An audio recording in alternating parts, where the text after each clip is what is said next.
दोस्तों स्वागत है आप सभी का हमारे YouTube चैनल में। आज हम सॉल्व करेंगे एनटीपीसी का प्रीवियस पेपर पार्ट नंबर 143 और इससे पहले 142 पार्ट्स करवा चुके हैं।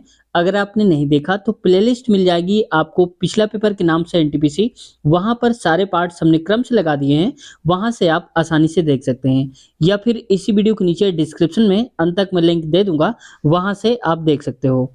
दोस्तों स्पेशल वीडियो होने वाली इस वाली है क्योंकि यहाँ पर हम करंट अफेयर को अपडेट करके 2024-25 के हिसाब से बताते हैं और कोई क्वेश्चन है तो उसके बारे में अगर दिए गए ऑप्शंस हैं तो उनसे भी हम क्वेश्चन देखते हैं कौन सा बन सकता है और क्वेश्चंस के बारे में भी हम डिटेल करते हैं नए नए कौन से क्वेश्चन आ सकते हैं। तो प्यारे साथियों, चैनल पे अभी तक नए हैं सब्सक्राइब नहीं किया तो आपसे रिक्वेस्ट है चैनल को सब्सक्राइब कर लीजिए, साथ ही बेल आइकन भी दबा लीजिए ताकि जब भी हमारी नई वीडियो आए आपके पास नोटिफिकेशन पहुंच जाए और आप वीडियो को सबसे पहले देख पाएं। अवनीश हर्ष का मित्र है। एक वृद्ध व्यक्ति की ओर इंगित करते हुए अवनीश ने हर्ष से पूछा, यह कौन है? देखो ये जो सेंटेंस दिया गया है ये पूरा का पूरा कोई काम का नहीं है क्योंकि सेंटेंस जहां शुरू हो रहा है वो ये है। क्या है? हर्ष ने जवाब दिया, इनका पुत्र मेरे पुत्र का चाचा है। तो आप बताओ कि जो मेरे पुत्र का चाचा कह रहा है कि तो मेरे बेटे का चाचा कौन होगा? इसका मतलब अगर मैं हूं तो मेरा बेटा कोई होगा। मान लो कि ये बी नाम का बेटा है और मेरे बेटे का पुत्र का चाचा, चाचा कौन होगा? जो मेरा का क्या होगा? ये भाई होगा। भाई मेरा भाई होगा, मैं ये हूं, मेरा भाई जो होगा वही तो मेरे बेटे का चाचा लगेगा। तो कह रहा है मेरे पुत्र का चाचा है। किसका? इनका पुत्र। तो इनका पुत्र का मतलब हो गया, इसमें इनका पुत्र बोला है, इनका पुत्र का मतलब है क्या कि एक इनके पिताजी ये रहे होंगे, यानी कि पिताजी, इनका बेटा ये, इनका पहला बेटा, दूसरा बेटा और इसका बेटा ये। तो पूछा क्या जा रहा है, वृद्ध व्यक्ति का हर्ष से क्या संबंध है? तो वृद्ध व्यक्ति अगर ये है दोस्तों तो ये हर्ष है। तो हर्ष क्या है? इसका बेटा ही तो होगा, यानी कि हर्ष के कौन होंगे? पिताजी कहलाएंगे। तो हर्ष से संबंध बताना है तो हर्ष इसको क्या बोलेगा? वृद्ध व्यक्ति को बोलेगा अपना पिता। तो ऑप्शन नंबर तीसरा करेक्ट आंसर हो जाएगा। वायुमंडल में मौजूद इनमें से कौन सी गैस का उपयोग दहन, श्वसन एवं नाइट्रोजन के ऑक्साइड के निर्माण नामक तीनों प्रक्रियाओं में किया जाता है? यानी कि देखो, दहन के लिए भी करते हैं, जलाने के लिए, और श्वसन सांस लेने में भी करते हैं, एवं नाइट्रोजन के ऑक्साइड जब बनाते हैं N2O, जैसे जानते होंगे नाइट्रस ऑक्साइड, तो निर्माण में तीनों प्रक्रियाओं में काम आता है। वो क्या है? ऑक्सीजन है।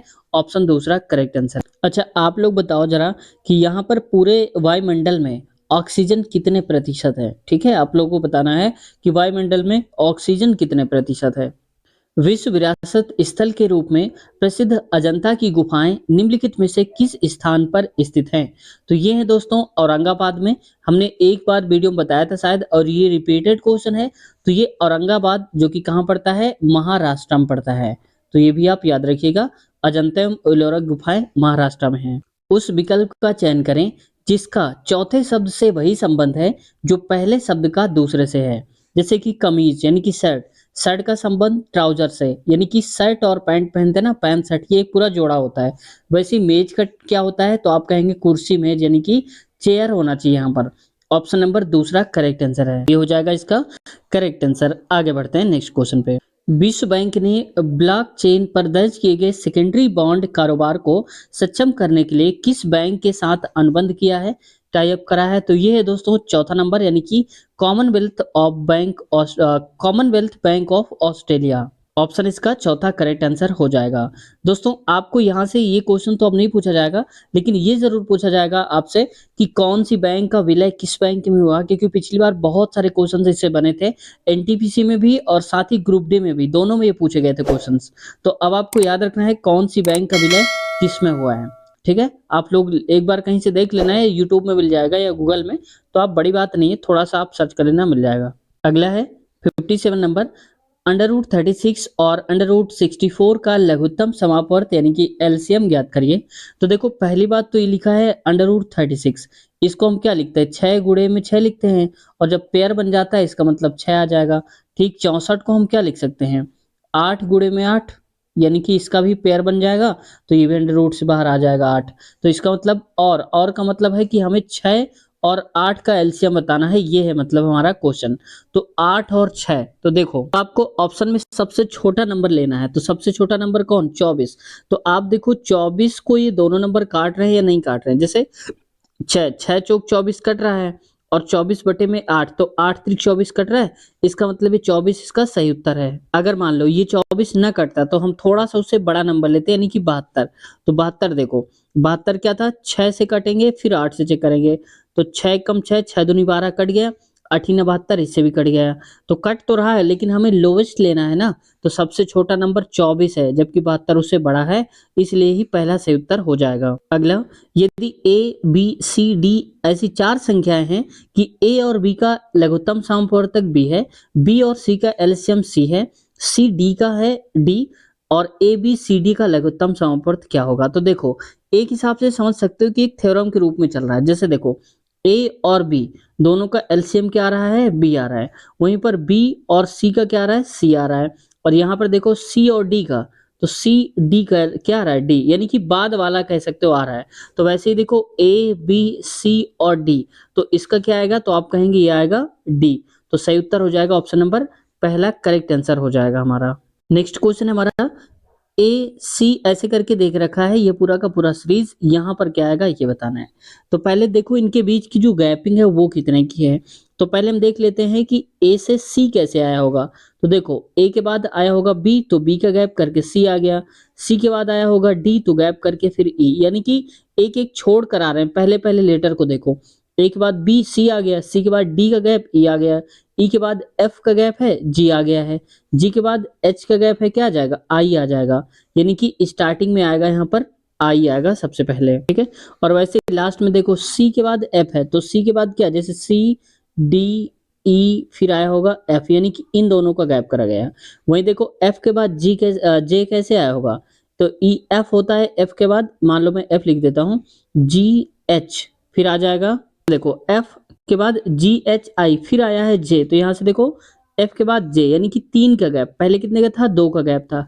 अब आगे देखो जे के बाद ओ आया है, तो कैसे आया होगा, जे लिख देता हूँ, जे के बाद के एल एम एन, ओ का गैप, यानी कि एक एक गैप बढ़ रहा है, यानी कि यहाँ 2 का, 3 का, 4, और यहाँ पर अगला जो आएगा वो 5 का गैप होगा। तो आप देखो यहाँ पर ओ के बाद हमें 5 नंबर पर चलना है गैप करके। ओ के बाद आता है P Q R S T, ये तो गैप हो गया टी तक, फिर आएगा इसके बाद यू, तो यहाँ पर लिखेंगे यू, यानी कि आई यू आएगा दोस्तों। तो ऑप्शन नंबर तीसरा करेक्ट आंसर हमारा हो जाएगा। यदि संख्या 93248 और ये जो x है यहाँ पर कुछ लिखना होगा, 6 11 से विभाज्य है, तो x का मान ज्ञात करिए। तो देखो, विभाज्यता का नियम लगातार पूछा जा रहा है, हमने कई वीडियो में बताया है आपको, और विभाज्यता का अगर रूल नहीं पढ़ा है आपने तो आप पढ़ लीजिएगा, छोटी सी वीडियो होगी और आप सारे डिविजिबिलिटी रूल्स जान जाएंगे। तो इस वीडियो के नीचे डिस्क्रिप्शन में मैं लिंक दे दूंगा, वह संख्या विभाज्यता वाला रूल, तो वहां से आप पढ़ लेना, उस वीडियो को देख लेना, ठीक है, तो आप आसानी से कर पाओगे। तो देखो 11 से विभाज्यता का नियम क्या होता है कि जो भी नंबर है, पहले मैं नंबर लिख देता हूँ, 93248 और यहाँ डैश कर दो x पे, और यहाँ आ गया है 6, ठीक है। तो विषम स्थानों के अंकों का योग और सम स्थानों के अंकों का योग, दोनों का अंतर निकालो। तो देखो 6 9 फिर 2 और फिर ये, तो 8 से 14, 14 2 हो जाएगा 16, 16 9 25, तो यहाँ पर लिखेंगे 25 माइनस का। अब जो भी बचा है, तो यहाँ पर x था, तो मान लो कि x है, फिर आगे 4 और 3 यानी कि 7, x प्लस का 7 इक्वल में कितना आना चाहिए, जो कि 11 से डिवाइड होना चाहिए। तो यहाँ पर देखो इसको इधर भेज दो, 25 और 11 माइनस इधर आ जाएगा, बराबर में हो जाएगा x प्लस का 7। तो यहाँ से 25 में से 11 हटा दो तो बच जाएगा यहाँ पर 14 आएगा। तो इसका मतलब हो जाएगा x प्लस 7 इक्वल टू 14, और x इक्वल टू हो जाएगा 14 माइनस का 7, क्योंकि प्लस का था, इधर आएगा तो माइनस हो जाएगा, x इक्वल आ जाएगा 7। तो बस वही हो जाएगी वैल्यू, ऑप्शन नंबर चौथा करेक्ट आंसर, ठीक है। आगे बढ़ते हैं नेक्स्ट क्वेश्चन की तरफ। निम्नलिखित में से किसे भारत के स्वतंत्रता आंदोलन के दौरान चरमपंथी नेता के रूप में जाना जाता था। तो ये चरमपंथी थे दोस्तों बाल गंगाधर तिलक, ऑप्शन चौथा करेक्ट आंसर है, ठीक है। अब देखो WC बनर्जी लिखा है, तो WC जो बनर्जी है, बेमेश चंद्र बनर्जी, ये 1885 में जब कांग्रेस की पहली अध्यक्षता हुई थी, तो ये पहले अध्यक्ष थे, कांग्रेस सभा के पहले अध्यक्ष थे कौन, WC बनर्जी। और ये पहली अध्यक्षता कहाँ पर हुई थी दोस्तों? मैंने बहुत बार बताया है कौन से शहर में हुई थी कांग्रेस की पहली बैठक, तो आप लोग कमेंट सेक्शन में बताना, ठीक है? गोपाल कृष्ण गोखले, ये भी महत्वपूर्ण है क्योंकि महात्मा गांधी ने इनको राजनीतिक गुरु माना था। किसने माना था? महात्मा गांधी जी ने माना था, ठीक है? तो महात्मा गांधी के गुरु थे कौन? गोपाल कृष्ण गोखले। और देखो गोपाल कृष्ण गोखले तो महात्मा गांधी गुरु थे, लेकिन गोपाल कृष्ण के गुरु कौन थे? तो इनके दोस्तों गुरु थे, ये भी याद रखना, महादेव रनाडे थे। मैं लिख देता हूं यहाँ पर, महादेव रनाडे थे इनके जो गुरु थे। मतलब महादेव रनाडे के शिष्य थे गोपाल कृष्ण गोखले और गोपाल कृष्ण गोखले के शिष्य थे महात्मा गांधी जी। निम्नलिखित कथनों में से दो इस प्रकार से संबंधित हैं कि एक दूसरे का खंडन करते हैं, यानी कि एक दूसरे को विरोध करते हैं। वे कथन कौन से हैं? तो कथन बताना है। देखो पहला है, सभी हाथी बिल्लियों के समान हैं। तो मान लिया कि जितने भी हाथी हैं वो सभी बिल्ली के समान हैं। और दूसरा है कि कुछ हाथी बिल्लियों के समान नहीं हैं। तो पहली बात तो ये देखो, इसमें कह रहा है कि सभी हाथी बिल्ली के समान हैं, और जबकि दूसरे में कह दिया है कुछ हाथी बिल्लियों के समान नहीं हैं। तो जब सभी आ रहा है तो नहीं की बात ही नहीं होना चाहिए। तो ये इसका मतलब पहला और दूसरा ही आपस में कैंसिल आउट कर रहे हैं। ऑप्शन नंबर चौथा वाला करेक्ट आंसर हो जाएगा। जबकि उतना अच्छा सी पढ़ो, तो कुछ हाथी बिल्लियों के समान है, तो यहाँ तो सभी हाथी हो गए हैं, तो कुछ हाथी तो होंगे ही ना। अब थोड़े से हाथी भी बिल्लियों के समान है, तो ये भी लगभग उसी का मिलता जुलता स्वरूप है। तो सबसे अच्छा हमें देखना है ऑप्शन, तो ऑप्शन नंबर हमारा पहला और दूसरा को मिलाकर यानी कि ऑप्शन चौथा करेक्ट आंसर हो जाएगा। डैश वैज्ञानिक और गणितीय उपयोग के लिए एक उच्च स्तरीय प्रोग्रामिंग भाषा है, तो ये है दोस्तों फोर्ट्रॉन। तो ऑप्शन चौथा करेक्ट आंसर हमारा हो जाएगा। और फोर्ट्रॉन का फुल फॉर्म होता है दोस्तों फार्मूला ट्रांसलेशन। मैं लिख देता हूं यहाँ पर फार्मूला ट्रांसलेशन, क्योंकि हो सकता है आपसे पूछ लिया जाए तो आप याद रखना। वहीं पर देखो RFID, तो मैंने दोस्तों इसको शॉर्ट में लिख दिया है। EDP यानी कि इलेक्ट्रॉनिक डाटा प्रोसेसिंग, ये प्रोसेसिंग है, पूरा लिख लीजिए। और कोबॉल का होता है कॉमन बिजनेस ओरिएंटेड लैंग्वेज। वहीं पर देखो RFID होता है रेडियो फ्रीक्वेंसी और आइडेंटिफिकेशन, यहाँ पर आइडेंटिफिकेशन ID से। प्रोटॉन तो बता ही दिया, फार्मूला ट्रांसलेशन। आप इनका चाहे तो स्क्रीनशॉट ले लीजिए ताकि दोबारा पूछा जाए तो आप आसानी से कर पाओ इसको। उस विकल्प का चयन करें जिसका तीसरे शब्द से वही संबंध है जो दूसरे शब्द का पहले वाले से है। तो देखो उत्तर प्रदेश की जो कैपिटल है, राजधानी, वो है लखनऊ, यानी कि उत्तर प्रदेश का अनुपात देके लिख रहा है लखनऊ। वहीं मध्य प्रदेश की राजधानी क्या है? भोपाल। तो ऑप्शन सही हो जाएगा यहाँ पर भोपाल, तीसरा करेक्ट आंसर हो जाएगा। निम्नलिखित में से कौन सा तत्व एक बहुमुखी तत्व है जो सभी सजीवों और हमारे द्वारा उपयोग की जाने वाली कई चीजों का आधार बनता है? तो ये है दोस्तों कार्बन। ऑप्शन पहला ही करेक्ट आंसर हो जाएगा। दोस्तों हमारे मानव शरीर में कार्बन की जो मात्रा होती है वो होती है 18.5% कार्बन होता है हमारे बॉडी में। और वहीं पर पूरे अगर विश्व की बात करें तो ये है 0.025% है कार्बन, ठीक है? इसको आप याद रखेंगे।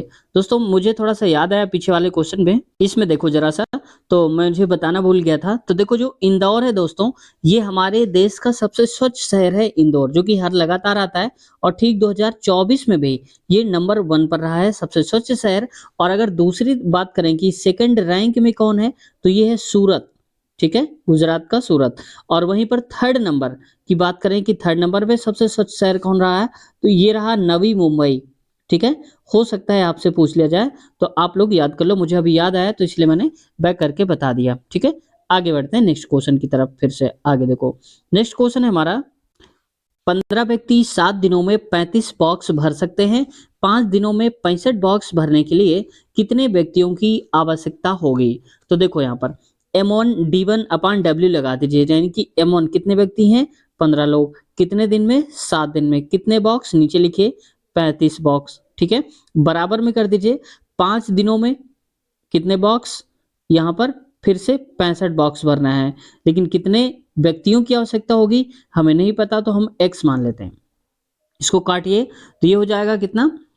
5 एकम 5, 5 3 15। आप नीचे से भी काट सकते हो, 7 एकम 7, 7 पन्ना 35। फिर इसको काटेंगे तो ये कट जाएगा 5 एकम 5, 5 3 15, यानी कि 13 पचे 65।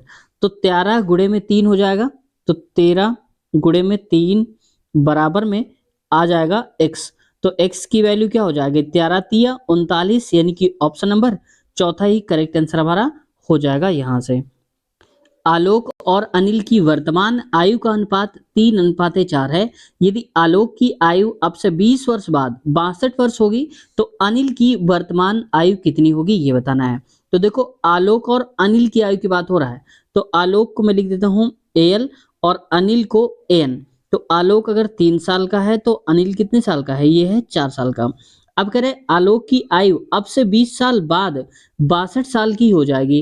तो आप बताओ कि 20 साल बाद ये 62 का होगा, तो अभी वर्तमान समय में अगर 62 से 20 हटा दें तो वर्तमान समय निकल आएगा। भाई अगर कहा जाए आपसे आज 10 साल बाद 30 साल के हो जाओगे तो अभी कितने साल के होगे, तो 10 हटा दो, 10 साल आगे का पूछा गया बताया गया ना, तो 10 हटा दो तो 20 साल के अभी हो। तो वैसे देखो 62 में से 20 हटा दो तो आ जाए कितना 42 आ जाएगा, यानी कि अभी वर्तमान आयु जो आलोक की है वो 42 साल है। हमारे हिसाब से 3 साल, यानी कि 3 की वैल्यू 42 के बराबर, तो 1 की वैल्यू 3 एकम 3, 3 चौको 12। पूछा किसकी आयु है, तो अनिल की वर्तमान आयु, अनिल मतलब कि 4, 1 की वैल्यू 14, तो 4 की वैल्यू 4 से गुणा करा दो, तो 4 चौक 16, 4 एकम 4, 1 5, यानी कि ये हो जाएगा 56 वर्ष, यानी कि 56 साल। ऑप्शन नंबर चौथा करेक्ट आंसर हो जाएगा हमारा। निम्नलिखित में से किस संगठन ने 2019 में राजस्थान के पोखरण में एक सुखोई लड़ाकू जेट से स्वदेशी रूप से विकसित 500 किलोग्राम वर्ग निर्देशित बम का सफल परीक्षण किया है? तो ये किया है दोस्तों DRDO ने, तो ऑप्शन दूसरा करेक्ट आंसर हो जाएगा। देखो अगर कोई हमारे देश में परमाणु परीक्षण या कोई मिसाइल का टेस्ट किया जा रहा है, कोई परीक्षण हो रहा है, तो उसको जरूर आप लोग याद रखिएगा। इसरो से जितने भी मान लो कि यान प्रक्षेपित किए जा रहे हैं या कोई प्रोजेक्ट चल रहा है वर्तमान समय में, तो उन पर भी आपको थोड़ा सा नजर बना के रखना है। इसरो का full form Indian Space Research Organisation होता है। आगे देखते हैं। अच्छा आप बताओ, मैंने एक वीडियो में बताया था आपको कि इसरो के अध्यक्ष कौन है वर्तमान समय में, आप लोग बताइएगा अध्यक्ष कौन है इसरो के, जब आप इस वीडियो को देख रहे हैं तब की बात कर रहे हैं। वर्तमान में इनमें से किस देश में अधिकतम संख्या में नाभिकीय रिएक्टर संचालित हैं? तो ये दोस्तों यूनाइटेड स्टेट्स यानी कि अमेरिका में संचालित हैं सबसे ज्यादा। और यहाँ पर अगर हम संख्या की बात करें कि कुल कितने हैं, तो ये हैं दोस्तों 93। ठीक है, किसी किसी बुक में 93 मिलता है और कहीं पर 95 भी देखने को मिलता है, लेकिन 93 आप याद रखोगे। और इसके बाद जो दूसरे नंबर पे आता है वो आता है चाइना, जिसके पास सबसे ज्यादा नाभिकीय रिएक्टर हैं यूनाइटेड स्टेट्स के बाद। इसके पास है 51, कहीं कहीं पर 50 भी लिखा रहता है, लेकिन अब अपडेट करके आपको 51 पढ़ना है। ठीक है, वहीं अगर हम भारत की बात करते हैं तो भारत में काफी कम है, 22 के आसपास है, 22 भी है और 24 भी कहीं मुझे मिला है, लेकिन 22 आप याद रखना कि कम से कम 22 है भारत के पास। ठीक है, तो सिर्फ आपको दो चीजें याद रखना है, क्या, पहला कि सबसे ज्यादा है कहां पर, तो ये है यूनाइटेड स्टेट्स, दूसरे नंबर में सबसे ज्यादा किसके पास है, तो चाइना। बस दो ही चीजें आपके लिए इंपॉर्टेंट है इस क्वेश्चन से। दिसंबर 2020 में किसने ICC male cricketer of the decade पुरस्कार जीता? तो ये जीता था दोस्तों विराट कोहली ने, तो ऑप्शन पहला ही करेक्ट आंसर है। दोस्तों अभी का 2024 का तो नहीं मिल पाया है, तो इसका आंसर आगे मैं अपडेट कर दूंगा और या कमेंट सेक्शन में पिन कर दूंगा। 4 अक्षर समूह दिए गए हैं जिनमें से 3 किसी प्रकार से समान है और एक असमान है, यानी कि असंगत है। असंगत का चयन करिए। तो देखो यहाँ पर पहले मैच कर लेते हैं कौन सा अलग है। तो ओ के बाद क्यू आया है, मतलब गैप कितने का रहा होगा, ओ के बाद पी क्यू, एक का गैप है। अगला देखो जे एल, यानी कि जे के बाद के का गैप है और आ गया है एल। ठीक है, यहाँ ए के बाद डी देखो तो ए आया होगा, तो बी और सी, इसके बाद डी है, यानी कि सब में तो एक एक का गैप है, यहाँ पर दो का गैप है बी और सी का, तो ये अलग हो गया। अगला भी चेक करो यू वी, तो यू के बाद क्या आता है, मान लो यू है तो वी डब्ल्यू, दो का गैप, एक का गैप है, वी है ना क्योंकि डब्ल्यू आ गया ऑलरेडी, तो यहाँ पर वी एक का गैप, यानी कि इन सब में एक एक का गैप है, लेकिन तीसरे वाले में दो का गैप है। बस यही से अंतर हमें समझ में आ गया, तो ऑप्शन नंबर तीसरा करेक्ट आंसर हो जाएगा। यदि किसी निश्चित कोड भाषा में रोर को URDU लिखा जाता है, तो URDU को उसी कोड भाषा में क्या लिखेंगे? तो देखो पहले तो आर के बाद यू कैसे आया, तो देखो आर आता है ST, दो का गैप करके यू आ गया है। वैसे देखो ओ के बाद आर आया है, तो ओ यहाँ पर लिखा है PQ, गैप करके आर आ गए, यानी कि दो दो का गैप हो रहा है। ठीक है, तो वैसे यहाँ पर भी देखो यू आर, तो मैं लिख देता हूँ यू आर। यू के बाद क्या होगा, 2 का गैप करो तो आता है यू वी डब्ल्यू, यानी कि इन 2 का गैप करके एक्स आएगा, तो स्टार्टिंग में जिसके एक्स होगा वही सही हो जाएगा। तो ऑप्शन तीसरे में यूनिक लेटर एक्स दिया है जो कि हमें चाहिए था, वही सही उत्तर हो जाएगा। ठीक है, अगर दूसरा भी मैच करना है तो आप मैच कर लीजिए। यू आर था तो आर के बाद देखो, मान लो कि ये आर है तो आर के बाद एस टी गैप करके यू आ गया, तो लास्ट में आ गया यू, यानी कि एक्स के बाद यू आएगा, तो एक्स यू लिखा है, ऑप्शन नंबर तीसरा करेक्ट आंसर हो जाएगा। अगला है, यदि ए टेन अल्फा बराबर बी है तो कॉस अल्फा का मान ज्ञात करिए। तो देखो, सबसे पहले लिखा है टेन अल्फा को मैं ऐसे लिख देता हूं, टेन अल्फा बराबर में बी अपान का ए हो जाएगा, क्योंकि ए को हमने यहां भेज दिया। अब देखो, जो टेन अल्फा लिखा है, अगर हम दोनों तरफ का स्क्वायर कर दें तो हमारा काम बन जाएगा, क्योंकि हमें पता है कि 1 + tan² theta sec square theta होता है, और सेक का संबंध कॉस से होता है, तो दोनों तरफ स्क्वायर कर दिया तो क्या हो जाएगा, मैं डायरेक्ट ही कर देता हूँ यहीं पर। ठीक है, तो स्क्वायर कर दिया तो tan² अल्फा हो गया, ये हो गया b², ये हो गया a²। अब दोनों तरफ 1 और 1 ऐड कर दो आप ऐसे, क्योंकि 1 + tan² theta sec square theta हो जाएगा, तो 1 + tan² को डायरेक्ट लिख देता हूँ सेक स्क्वायर में थीटा बराबर में b² प्लस का a² अपान में मैं लिख देता हूँ a²। ठीक है, ये a² लिखा हुआ है। अब देखो, ये सेक स्क्वायर थीटा है और हमें कॉस का बताना है, तो पहले तो सेक स्क्वायर को सेक बना लो। तो सेक बनाने का मतलब क्या हुआ, चलो उल्टा ही कर लेते हैं। तो कॉस अल्फा जो लिखा हुआ है, कॉस अल्फा को लिख सकते हैं 1 अपान में सेक अल्फा। बात समझ में आ गई। तो यहाँ पर देखो, सेक अल्फा को हम कहेंगे 1 अपान सेक अल्फा, अगर हमें लिखना है तो हम लिख देंगे यहाँ पर 1 अपान में सेक स्क्वायर अल्फा ही थीटा। देखो, आप कंफ्यूज मत होना, मैं यहाँ थीटा लिख रहा हूँ, ये अल्फा समझना आप, ठीक है, अल्फा ही है। बराबर में जब इसको उल्टा किया है तो ऊपर वाले भी उल्टा करेंगे, यानी कि a² हो जाएगा, और नीचे क्या आ जाएगा, ये आ जाएगा b² प्लस का a² आ जाएगा।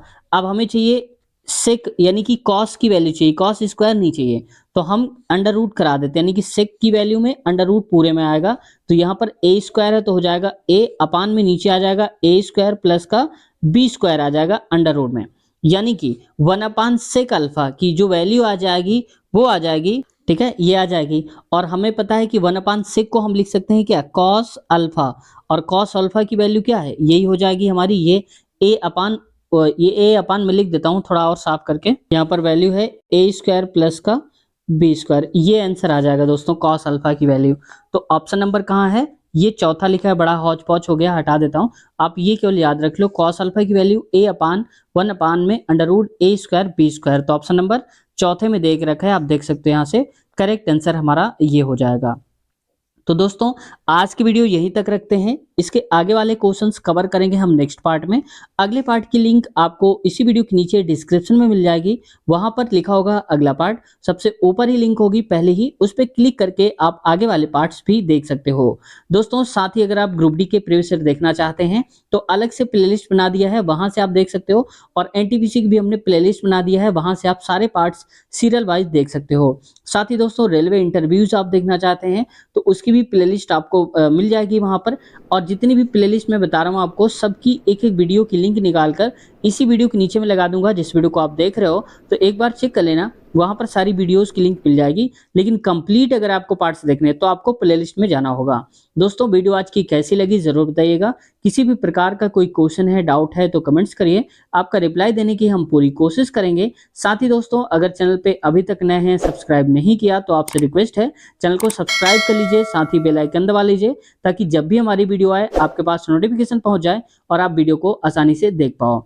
दोस्तों, नीचे डिस्क्रिप्शन में लिंक है, अगले पार्ट में फिर मुलाकात करते हैं। अपना ख्याल रखिए, टेक केयर,